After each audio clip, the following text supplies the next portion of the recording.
So వాళ్ళైతే కంటిన్యూగా నీళ్ళలో ఉండి చాలా కష్టపడుతున్నారు. ఆ అమ్మాయి అలాగే కష్టపడుతుంది, ఆ అబ్బాయి అలాగే కష్టపడుతున్నాడు.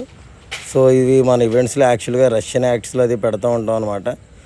ఇది ఫస్ట్లో ఆ టైప్ తిరిగి ఉన్నారు, ముందు మళ్ళీ మనం పిల్లలు పిలిచిన తర్వాత ఈ టైప్ తిరిగి ఈ విధంగా చేయడం జరిగింది. అక్కడి నుంచి లోపలికి వెళ్ళిన తర్వాత అదిగో మా నిక్కీగా ట్రైన్ ఎక్కాడు, మా పెద్ద అమ్మాయి స్టార్టింగ్లో ఉంది కదా.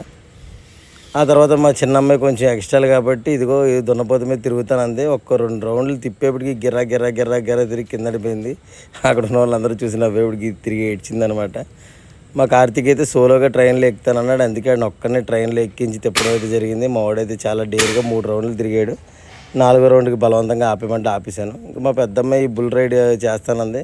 చాలా ఫాస్ట్ ఫార్వర్డ్లో ఈ వీడియో ప్లే చేస్తున్నాను, కానీ చాలాసేపు ఉంది. లాస్ట్కి అయితే పడకుండానే దిగింది. ఎంతైనా చాలా ధైర్యవంతురాలని మాత్రం నాకు అనిపించింది. సో ఎక్కడా పడకుండా లాస్ట్కి నేనే ఆపించేశాను. సో ఇలా మా ఎగ్జిబిషన్ ట్రిప్ అయితే జరిగింది. నచ్చితే లైక్ చేయండి.